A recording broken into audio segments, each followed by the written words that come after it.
신약성경 마가복음 9장 14절에서 29절까지 말씀을 가지고 만사형통 이와 같은 제목으로 하나님의 말씀을 전가하도록 하겠습니다. 부모가 죽으면 산에 묻고 자녀가 죽으면 부모의 가슴에 묻는다라고 하는 말이 있습니다. 그만큼 부모에게 있어 자녀는 자신의 분신과 같은 존재이죠. 만약 자녀가 육체 질병으로 인하여 고통을 당할 때 부모는 자신이 당하는 고통보다 더한 고통으로 받아들입니다. 오히려 내가 아팠으면 좋겠다라고 생각할 정도로 자녀에 대한 사랑과 그 애정은 깊은 것입니다. 오늘 본문에 나오는 아버지는 자신의 아들이 귀신에 눌려 고통당하는 것을 눈으로 지켜보아야 했습니다. 부모지만 아무것도 해줄 수가 없었습니다. 물론 그 아들의 병을 고침받기 위하여 아마 수많은 노력과 수고를 아끼지 않았을 것입니다. 많은 재산도 탕진했을 것입니다. 그러나 전혀 아들의 병은 차도가 없었습니다. 그래서 모든 절대절망 속에서 가정의 고통 가운데 살아갈 때 하나의 희망적인 메시지를 듣습니다. 예수라고 하는 선지자가 있는데 그가 귀신도 쫓아내고 병도 고치는 능력이 있다라고 하는 이야기를 들었습니다. 더군다나 거라사인 지방에 있는 군대 귀신을 쫓아내는 기적도 행했다는 소식을 들었습니다. 이에 이 아버지는 내 아들의 병을 고칠 수 있다고 하는 소망을 가지고 예수 앞에 나오게 되고 결국 예수님께서 그 아들의 병을 고쳐주십니다. 그 아들에게서 귀신을 완전히 쫓아내시는 거죠. 그 일로 인해서 이 아버지는 지금까지 누리지 못했던 삶의 기쁨과 행복을 만끽하게 됩니다. 여러분, 예수 그리스도를 만나면 반드시 우리의 삶에 놀라운 하나님의 일이 일어나게 되어 있는 것입니다. 로마서 8장 28절은 우리에게 이렇게 말씀하십니다. 우리가 알거니와 우리가 안다는 겁니다. 우리가 확실히 안다는 거예요. 우리가 알거니와 하나님을 사랑하는 자, 그 뜻대로 부르심을 입은 자들에게는 모든 것이 합력하여 선을 이루느니라. 모든 것이 합력하여 선을 이루는 것입니다. 여기서 쉽게 설명하면 모든 일에 만사형통의 축복이 반드시 우리의 삶 가운데 임하게 된다는 것입니다. 그래서 저는 오늘 시간 구원받은 성도들이 만사형통의 축복을 누리기 위해서 어떠한 믿음의 태도를 가지고 살아가야 할 것인가에 대하여 살펴보라 함께 은혜를 나누고자 합니다. 첫 번째로 만사형통의 축복을 누리려면 항상 모든 문제와 소원을 주님 앞으로 가지고 나와야 합니다. 이 아이의 아버지가 그 아들의 병을 고침받을 수 있었던 첫 번째 원인은 아들의 병을 가지고 예수 그리스도 앞에 나왔기 때문입니다. 만약 이 아버지가 운명론자로서 예수님이 알아서 나게 찾아오시겠지, 때가 되면 내 아들의 병이 낫겠지 라고 생각했다면 절대로 그 아들의 병은 고침받지 못했습니다. 적극적인 믿음을 가지고 그 아들을 데리고 예수님 앞에 나와 병을 고쳐달라고 간구했을 때 예수님께서 아들에게 있는 그 귀신을 쫓아내는 역사가 그의 삶 가운데 임하게 하여 주셨던 것입니다. 시작이 반이라는 말이 있어요. 시작이 반. 그만큼 시작이 중요하다는 것입니다. 사람들은 매일 결심만 하고 시작을 하지 못해서 그 일에 대한 결실을 맺지 못하는 경우가 많이 있습니다. 보통 여러분 첫 해가 되면 사람들은 많은 결심을 합니다. 그 중에서 가장 많이 하는 결심 중에 하나가 여성분들은 내가 올해는 꼭 다이어트를 한번 해보겠다 라고 결심을 하죠. 그런데 꼭 이런 단서가 붙습니다. 오늘까지만 먹고 내일부터 내가 다이어트를 하겠다. 이게 1년 동안 365일 동안 매일 그러한 결심만 하다 보니까 다이어트가 되지 않는 거예요. 여러분 신앙도 마찬가지입니다. 결심만 한다고 해서 우리의 삶에 어떠한 일도 일어나지 않습니다. 기도해야지 라고 결심만 한다고 해서 기도의 능력이 나타나는 것이 아닙니다. 내가 예배 중심의 삶을 살아가야지 결심만 한다고 해서 예배를 통해서 부어주시는 하나님의 권능이 절대로 나타나는 것은 아닙니다. 우리가 결심한 것을 행동으로 나타내 보일 때 하나님께서 그 행위를 통해서 하나님의 축복의 능력이 반드시 나타나게 하여 주시는 거죠. 나에게 있는 문제를 해결하기 위해서는 예수 그리스도 앞에 나와 내 문제를 맡기고 기도해야 하는 것이죠. 마음에 소원이 있지 않습니까? 소망이 있지 않습니까? 꿈과 비전이 있지 않습니까? 내 직장 안에서 내가 이렇게 되었으면 좋겠다. 내 사업이 이렇게 되었으면 좋겠다는 소원이 있지 않습니까? 그렇다면 주님 앞에 나와서 그 소원과 소망을 맡기고 그것을 위하여 간절히 기도할 때 하나님께서 그 소원과 소망이 빛나게 하여 주시는 거죠. 우리의 삶에 가지는 소원을 가지고 나와 하나님 앞에 만사형통의 축복을 받았던 대표적인 인물이 한나입니다. 이 한나라고 하는 여인은 출산을 못하는 거예요. 여러분, 구약의 유대 사회에 있어 이 출산은 하나님의 축복과 연결이 되어 있었습니다. 즉 하나님께서 축복하시면 다산의 축복이 임하는 것이고, 하나님 앞에 죄를 범하였으면 하나님께서 태의 문을 닫으셔서 출산을 허락지 않는다. 이것이 고대 유대인들이 가지고 있는 사고방식이었습니다. 그러니 여러분, 이 한나라고 하는 여인이 자녀를 출산하지 못할 때 자신이 아이를 낳지 못해서 당하는 고통도 있었지만 사람들의 조롱과 멸시를 견디는 것도 참 쉽지 않았을 것입니다. 그러니까 마음의 소원이 있었습니다. 하나님께서 나에게 아들을 주셨으면 좋겠다. 이 소원을 가지고 하나님 앞에 나와 간절히 기도하죠. 하나님, 저에게 아들을 주시면 제가 이 아들을 하나님께 드리겠습니다. 하나님, 저에게 아들을 주십시오라고 간절히 기도합니다. 자녀를 위해서 기도했을 때 하나님께서 사무엘이라고 하는 위대한 선지자를 허락하여 주셨습니다.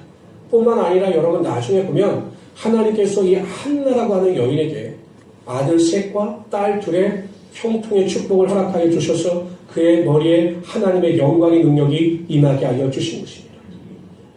문제 가운데 하나님 앞에 나와 그것을 맡김으로 하나님의 형통의 축복을 체험한 대표적인 인물이 다니엘입니다. 그는 거룩한 습관이 있었습니다. 매일 하나님께 기도하는 습관이 있었습니다. 그 일로 인하여 사자굴에 던져줄 위기에 처해지게 됩니다. 그는 주저하지 않습니다. 그 문제를 가지고 또 하나님 앞에 나와 전에 하던 대로 3번씩 하나님께 기도를 합니다. 감사 기도가 흘러넘치기 시작합니다. 문제 앞에 있었지만 두려움이 없었습니다. 하나님을 찬양합니다. 그랬더니 하나님께서 어떻게 하십니까? 사자굴에 들어갔을 때 사자의 입과 발톱을 막으셨습니다. 그리고 그를 사자굴에서 건져주셨고 오히려 그를 해하려고 하는 자들과 그의 가족들이 사자의 밥이 되게 만들어 주셨습니다. 이 모든 다니엘의 사건을 정리하시면서 성경은 이렇게 기록하고 있습니다. 우리 다 같이 다니엘서 6장 28절 읽어봅시다. 시작. 이 다니엘이 다리오 왕의 시대와 바데사람 왕의 시대에 형통하였더라. 다리오 왕은 바벨론의 왕입니다. 바사 왕은 여러분 바벨론 멸망시킨 나라가 바사고요. 생각해 보십시오, 여러분. 두 나라의 국가에 이어서 고위관직에 있고 하나님의 축복과 형통을 받은 사람이 다니엘이에요. 어떻게 이런 일이 벌어질 수 있겠습니까? 간단합니다. 모든 문제 가운데 낙심하지 아니하고 하나님 앞에 그 문제를 맡겼을 때 하나님께서 그 문제를 해결해 주시고 그의 삶에 형통의 축복이 임하게 하여 주신 것입니다. 여러분, 에베소서 3장 2절은 이렇게 말씀하십니다. 우리 가운데 역사하시는 능력대로 우리의 온갖 구하는 것이나 생각하는 것에 넘치도록 부어주실 이에게. 하나님이 어떤 하나님이십니까? 우리가 생각하는 것이나 구하는 것보다 오히려 더 넘치도록 우리의 삶의 축복을 허락하여 주시는 하나님이 되시는 것입니다. 예레미야 33장 2절 3절은 이렇게 말씀하십니다. 이를 행하는 여호와 그 일을 지어 성취하는 여호와 그 이름을 여호와라는 자가 이같이 내게 이르노라. 너는 내게 부르짖으라. 내가 내게 응답하겠고 내가 알지 못하는 크고 비밀한 일을 내게 보이리라. 우리가 하나님 앞에 모든 것을 맡기고 모든 것을 기도할 때 항상 우리의 삶 가운데 크고 비밀한 일을 우리 삶 가운데 채워주시는 것입니다. 우리 모든 성도님들은 삶에 다가오는 어려움이 있을 때 그 자리에서 탄식하고 절망하고 슬퍼하지 마십시오. 내가 당하고 있는 모든 문제를 가지고 하나님 앞에 나와 간절히 기도하며 맡길 때 그 슬픔이 변하여 기쁨이 되게 하여 주시고 탄식이 변하여 소망이 되는 역사가 여러분 삶 가운데 분명히 임하게 하여 주실 것입니다. 우리 모든 성도님들 마음속에 바라는 소원이나 소망이 있다면 그것을 단지 마음속에만 간직하지 마시고 하나님, 내가 바라는 이 소원과 소망이 삶 가운데 이루어지기를 원합니다. 내 가족의 소원과 소망이 우리의 삶 가운데 내 삶 가운데 이루어지기를 원합니다. 라고 맡기며 간절히 기도할 때 여러분이 바라던 그것이 반드시 여러분의 삶 가운데 임하는 축복을 체험하게 될 것입니다. 우리 성도님들은 무엇인가 중요한 결정을 내리거나 무엇인가를 선택해야 할 때 자신의 생각이나 경험이나 판단을 의지하지 말고 그 모든 선택의 결정권을 하나님께 맡기고 기도하심으로 하나님께서 가장 좋은 곳을 채워주시고 인도하시는 하나님의 권세와 능력을 맛보시는 우리 성도들이 되시기를 주님으로 축원합니다. 저는 가끔 안타까울 때가 있어요. 왜 직장을 선택할 때 간절히 기도하지 않을까? 새로운 사업을 시작할 때 왜 더 간절히 기도하지 않을까? 내가 어떤 선택과 결정을 하고 무엇인가 중요한 일을 인도해 나갈 때 왜 하나님을 더 의지하지 않을까라는 안타까운 마음을 그만두지 못할 때가 많이 있습니다. 성도 여러분, 우리가 하나님께 맡기는 것만큼 하나님께 기도하는 것만큼 여러분의 삶에 만사 형통의 축복이 임한다는 것을 기억하시고 철저히 모든 것을 맡기고 기도하며 하나님의 은혜를 구하며 살아가시는 하나님의 귀한 성도이 되시기를 주님으로 축원합니다. 두 번째로요. 만사 형통의 축복을 누리려면 결코 중간에 포기하지 말아야 합니다. 이 아버지는 큰 기대를 가지고 나왔어요. 그런데 제자들밖에 없는 겁니다. 제자들은 그 전에 자신들이 그 세상에 파송되면서 예수님께서 권세를 주셔서 귀신을 내어 쫓아본 경험이 있어요. 그러니까 자신들이 귀신을 내어 쫓아보겠다고 막 열심히 노력을 했는데 그 아들에게 있는 귀신을 쫓아내지 못한 겁니다. 아버지의 실망이 컸을 거예요. 예수님은 언제 오실지 몰라요. 뭐 지금처럼 휴대전화가 있으면 전화를 해서 언제 오시냐고 여쭤볼 텐데 뭐 전화가 됩니까? 연락이 됩니까? 언제 오실지 모르는 거죠. 그런데 그 아버지는 포기하지 않고 끝까지 예수님을 기대합니다. 기다립니다. 그리고 마침내 예수님께서 찾아오셔서 그 아들의 병을 고쳐주시고 예수님의 풍성함의 능력이 그의 은혜 가운데 임하게 하여 주신 것이죠. 예루살렘 성으로 들어가는 문 중에 양문이라고 하는 문이 있습니다. 양문. 그 왜 양문이라고 했는가 하면 아마 그 제사에 필요한 양을 파는 시장이 그 문 근처에 있었던 것으로 보여요. 그래서 양문이라고 했는데 그리고 그 근처에는 연못이 하나 있었습니다. 이 제물로 드리는 양을 깨끗이 씻는 연못이 있었는데 그 연못의 이름이 베데스다라고 하는 연못이었습니다. 근데 한 가지 전설이 있었습니다. 그것은 무엇이냐면 천사가 내려와서 그 물을 막 휘저을 때 제일 먼저 그 물에 뛰어 들어가는 사람은 그 병이 낫는다라고 하는 전설이었어요. 그런데 그 연못 주변에 그 일로 해서 수많은 병자들이 있는데 그 병자들 중에 38년 된 병자가 있었습니다. 38년 동안 병을 앓은 사람입니다. 거동도 못해요. 이 사람은 누가 들어서 연못에 넣어주지 않냐면 병을 고침받을 수 있는 확률이 거의 제로였어요. 근데 여러분 누가 들어서 그 연못에 넣어줍니까? 자기 가기도 바쁜데. 그런데 여러분 우리 같으면 포기하겠죠. 아이고 내가 누가 나를 들어서 연못에 넣어줄 수 있는 사람은 없어 라고 포기할 텐데 이 사람은 38년이 됐지만 그 병을 고침받을 수 있다는 소망을 놓지 않습니다. 포기하지 않습니다. 그리고 그 자리에서 묵묵히 기다립니다. 그러자 마침내 예수님께서 그를 찾아오셔서 그 병을 고쳐주시는 하나님의 은혜와 능력을 맛본 거죠. 만약에 그 사람이 그냥 병을 스스로 포기하고 돌아갔다면 영영이 그는 병을 고침받지 못했을 것입니다. 옛날에 우공이라고 하는 사람이 있었어요. 우공. 근데 이 우공이 사는 마을에 큰 산이 있는 겁니다. 그래서 사람들이 왕래하기에 너무 불편했습니다. 그래서 우공이 사람들에게 제안을 해요. 야, 우리가 이 산을 옮기자. 우리가 힘을 합치면 이 산을 옮길 수 있을 것이다. 여러분 이게 가당치는 한 말입니까? 이 산이 있는데 그 산을 옮긴다고 그 산이 옮겨지겠어요? 근데 사람들은 그 우공을 향해서 저 노인이 이렇게 미쳤다고 다 조롱을 했어요. 근데 다음날부터 이 우공이라고 하는 사람이 가져가서 산을 흙을 담아서 옮기는 겁니다. 사람들이 물었습니다. 언제 이 산을 다 옮기겠냐 그렇게 해서. 그랬더니 우공이 하는 말이 내가 못하면 내 아들이 할 것이고 내 아들이 못하면 내 손자가 할 것이다. 그럼 언젠가는 산이 옮겨지지 않겠느냐 이렇게 말을 했습니다. 그런데 그 말을 옥황상제가 듣고 산을 옮겨줬더라고 합니다. 이것이 우공이산이라고 하는 사자성어예요. 여러분 생각해 보십시오. 세상 사람들도 생각하기엔 끝까지 포기하지 아니하면 하늘이 감동해서 바라는 것을 이루어준다 이렇게 믿어요. 그냥 막연하게 믿는 겁니다. 하늘이 감동할 것이다. 포기하지 않으면 감동할 것이다. 그래서 여러분 세상 사람들도 끈기를 가지고 포기하지 않고 노력합니다. 근데 여러분 우리는 어떻습니까? 하나님께서 우리에게 약속을 주셨어요. 포기하지 아니하고 인내하면 반드시 하나님께서 우리의 삶에 축복하신다라고 하는 하나님의 약속이 있습니다.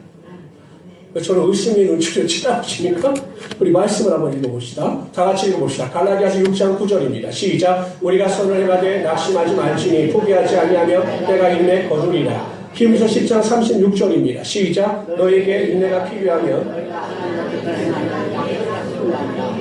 성도 여러분, 우리가 하나님의 축복을 받지 못하는 많은 이유 중에 하나가 포기하기 때문에 그렇습니다. 기도하다가 포기하고 간구하다가 포기하고 믿음 생활하다 포기하기 때문에 하나님의 축복과 하나님의 영광이 우리의 삶 가운데 임하지 않는 것입니다. 기도를 시작하셨으면 절대로 포기하지 마십시오. 끝까지 인내하면서 하나님의 약속을 붙잡고 기도하십시오.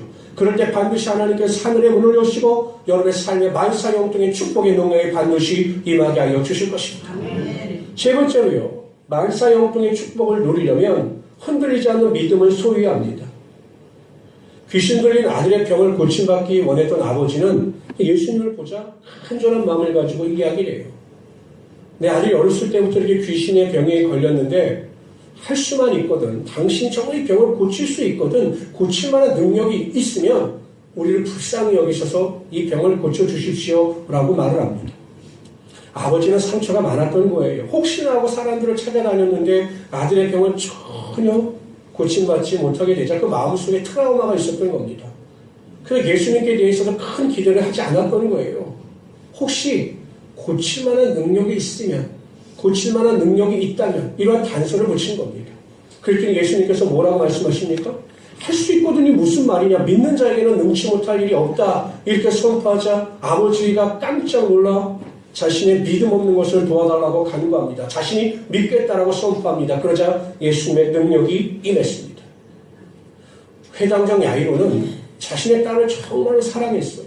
그런데 그 딸이 죽게 될 병에 걸린 겁니다. 그래서 그 병을 고침받기 위해서 예수님께 나가 무릎을 꿇고 자신의 딸의 병을 고쳐달라고 간구합니다. 예수님께서 회당장 야이로의 딸의 병을 고치기 위해서 출발하셨어요. 근데 가는 도중에 그 야이로의 집안에서 사람들이 온 겁니다. 딸이 죽었다는 거예요. 그 순간 예수님께서 회당장 야이로의 얼굴을 보셨습니다. 그랬더니 그 얼굴이 불안과 좌절과 실망으로 가득한 것입니다. 그래서 예수님께서 그 회당장 야이로를 보시고 이렇게 말씀하셔요. 두려워하지 말고 믿기만 하라. 딸이 죽었다고 두려워하지 말아라. 네 딸은 죽은 것이 아니라 반드시 다시 살아날 것이다. 그것을 네가 믿기만 하라. 그러면 그대로 될 것이다. 이렇게 선포하신 것입니다. 그 말을 듣고 회당장 야이로는 포기하지 않습니다. 예수님 됐습니다. 이제 그냥 돌아가십시오. 이렇게 말하지 않아요. 예수님께서 살리실 것을 믿고 두려워하지 않고 믿음으로 나아갑니다. 그랬더니 자신의 집에 들어왔을 때 예수님께서 죽은 딸을 살리시는 하나님의 기적의 능력을 행하셨습니다.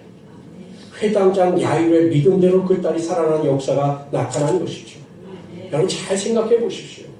무슨 일이든지 우리의 신앙의 삶에 나타나는 모든 결과는 예수님의 능력에 의해서 결정되어지는 것이 아니라 바로 여러분들의 믿음에 의해서 결정되어진다는 사실입니다.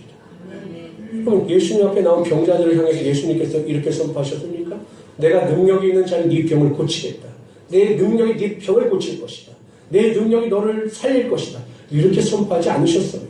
항상 예수님께서는 병을 가지고 나온 자들에게 뭐라고 선포하십니까? 내 믿음대로 될지어다.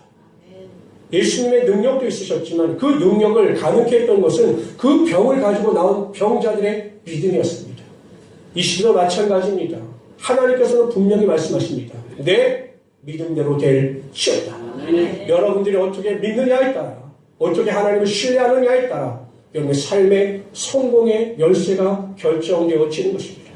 그래서 우리 모든 성도님들은 의심하지 마십시오. 믿으십시오. 될 것을 입술로 선포하십시오. 그러면 반드시 하나님께서 여러분들의 믿음을 보시고 세상에 감당치 못할 하나님의 놀라운 일과 능력을 여러분 삶 가운데 반드시 임하게 하여 주실 것입니다.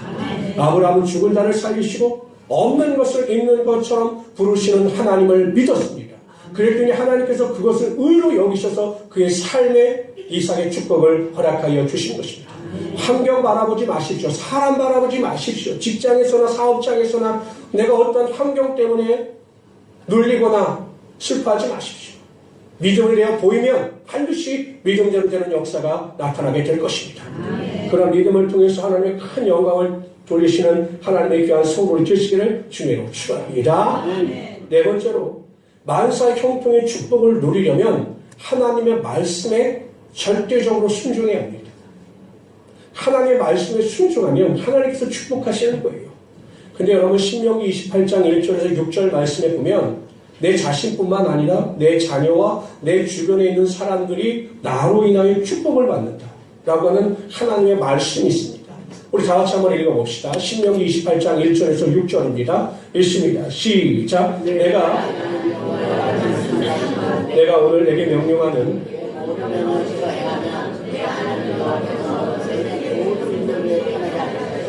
내가 내 하나님 여호와의 말씀을 청종하면 이 모든 복이 내게 임하며 내게 이르르니 성읍에서도 복을 받고 들에서도 복을 받을 것이며 내 몸의 자녀와 내 토지의 소산과 내 짐승의 새끼와 소의 양의 새끼가 복을 받을 것이며. 여러분들 스스로가 하나님 말씀에 순종하고 하나님 말씀대로 살아가게 되면 여러분 자신이 복을 받는 것은 당연하거든요. 4절 보십시오. 자녀와 토지의 소산과 짐승의 새끼와 소와 양의 새끼가 복을 받는다. 이렇게 말씀하고 있습니다. 뿐만 아니라 보십시오. 시작. 내 강주리와 떡반죽 그릇이 복을 받을 것이며 내가 들어와도 복을 받고 내가 하나님 앞에 바로 서면 하나님께서 나를 통해서 자녀들을 축복하신다는 사실입니다. 놀라운 사실 아닙니까? 내가 하나님 앞에 바로 서면 나로 말미암아 온 가족에게 축복의 능력이 임하게 된다는 것이에요. 어떻게 떡반죽 그릇도 복을 받습니까? 그만큼 하나님께서 한 사람이 바로 서면 그 사람을 통해서 하나님의 놀라운 은혜와 능력이 분명히 나타나게 하여 주신다는 것입니다. 내가 중요한 것입니다. 아내를 탓할 필요도 없고요. 남편을 탓할 필요도 없고 부모를 탓할 필요도 없습니다. 내가 바로 서면 되는 겁니다. 나를 통해서 하나님의 역사와 능력이 반드시 나타나게 되는 것이죠. 저는 제일 어리석은 사람이 남 탓하는 사람이에요. 이래서 누구 때문에 안 되고 내 부모 때문에 안 되고 누구 때문에 안 되고 이런 사람이 제일 어리석은 사람입니다. 문제는 타인이 아니라 본인이에요. 성경을 보세요. 내가 하나님의 말씀에 순종하면 자녀도 복을 받고 우리 가족 내 소외가 있는 가축들까지도 복을 받는다고 하나님께서 약속하지 않으셨습니까? 내가 바로 서는 것이 중요하다는 사실이죠. 제가 지난주에 원주에 있는 문막 시골에 그 목사님이 어렵게 교회를 중축하셔서 이 교단의 임원들을 초청해서 식사를 대접하고 싶다라고 해서 제가 갔다 온 적이 있어요. 제가 웬만하면 안 가는데 이분이 참 대단하신 분이다. 왜 제가 가서 또 놀란 게 뭐냐면 이 목사님이 담임 목사님이 87이세요. 내년이면 90이 되시는 거예요. 근데 담임 목사님을 하고 계셔요. 너무 놀래서 이렇게 표정도 없으신가 봐요. 87이 목회를 하고 있다면 여러분 굉장히 이렇게 하셔야 되는데 다시 한번 제가 하겠습니다. 갔더니 목사님이 87이세요. 근데 제가 그 목사님에게 더 감동을 받은 것이 무엇이냐면 다른 분이 와서 이제 축사를 하시는데 이 목사님은 특이한 케이스예요. 신학을 하지 않고 목회자가 된 케이스예요. 우리 교단법에 의하면 이 전도인 제도가 있었어요. 옛날에는 신학교가 이렇게 온전하지 않을 때 정말 주님 앞에서 바로 서고 말씀과 기도에 전무하는 자들에게 이 전도사와 목회를 할 수 있게끔 해주셨거든요. 근데 이분이 정말 어려운 상황 가운데서도 하나님을 위해서라면 헌신하는 겁니다. 전도하는 일에 헌신하는 거예요. 그리고 또 교회가 어렵다. 그러면 자신의 재산을 그냥 팔아가지고 그냥 교회에 헌납하는 겁니다. 목사님이 말려도 그냥 헌납하는 거예요. 그렇게 사신 거죠. 그랬더니 하나님께서 87살이 될 때까지 교회를 중축할 수 있는 은혜를 주시고 또 놀라운 사실은 그 아드님이 어려운 환경 가운데 목회를 하셨는데 그 부모의 헌신과 기도 덕분인지 큰 교회에서 지금 목회를 정말로 잘하고 있습니다. 우리 교단 내에서도 교단 임원으로서 정말 목회를 잘하고 계셔요. 그러한 이야기를 하시면서 제가 큰 은혜를 받았습니다. 여러분 보십시오. 여러분 하나님의 일에는 공짜가 없어요. 반드시 우리가 하나님 앞에 어떠한 삶의 태도를 가지고 살아가느냐에 따라 하나님은 반드시 하나님의 말씀에 순종한 자들에게 하나님의 놀라운 축복의 능력이 나타나게 하여 주시는 거죠. 자녀를 위하여 하나님의 말씀에 순종하는 자들에게 자녀가 되는 축복이 나타나게 하여 주시는 겁니다. 하나님 말씀에 순종하게 되면 가정이 살아나는 하나님의 역사가 나타나게 되는 것입니다. 저는 우리 모든 성도님들이 철저하게 하나님의 말씀에 순종하심으로 내가 잘되고 가정이 잘되고 회사가 잘되고 교회가 잘되는 만사 형통의 축복을 누리며 살아가시는 하나님의 귀한 성도들이 되시기를 주님으로 축원합니다. 성경은 분명히 말씀하십니다. 내 영혼이 잘된 같이 범사가 잘되고 강건하기를 내가 간구하노라. 성도 여러분, 예수 그리스도 십자가 보혈의 은혜와 능력으로 여러분들이 이미 구원을 받은 자들입니다. 하나님의 자녀예요. 이것보다 더 은혜롭고 감사할 일은 없습니다. 여러분들은 영혼이 잘된 사람입니다. 이것만으로 감사한데 하나님께서 영혼이 잘된 자들에게 범사가 잘되는 축복을 허락하여 주시는 거죠. 모든 것 참여까지 손이 되는 만사 형통의 축복을 허락하여 주십니다. 건강의 축복도 반드시 허락하여 주시는 것입니다. 저는 우리 모든 성도님들이 이러한 축복과 은혜를 누리며 살아가시기를 주님의 이름으로 축원합니다. 그러기 위해서 여러분 모든 문제, 소망, 선택, 결정을 하실 때 내 스스로 내 생각대로 하는 것이 아니라 주님 앞에 가지고 나와 주님께 다 맡기고 하나님께 최선을 다하여 기도하시는 우리 성도들이 되시기를 바랍니다. 두 번째, 절대로 포기하지 마십시오. 하는 일을 포기하지 마시고 인내하며 기도하고 매달리심으로 하나님의 권세와 능력을 맛보시길 바랍니다. 세 번째, 의심하지 않는 온전한 믿음을 가지고 살아가시기를 바랍니다. 네 번째, 하나님의 말씀에 절대적으로 순종하시기를 바랍니다. 그러면 하나님께서 하늘의 문을 여시고 하늘의 신령한 복과 땅의 기름진 복으로 매일 채워주시는 하나님의 권세와 능력이 반드시 나타나게 하여 주실 것입니다. 이러한 믿음을 가지고 승리하시는 하나님의 귀한 성도들이 되시기를 주님의 이름으로 축원합니다. 우리 다 같이 기도하겠습니다.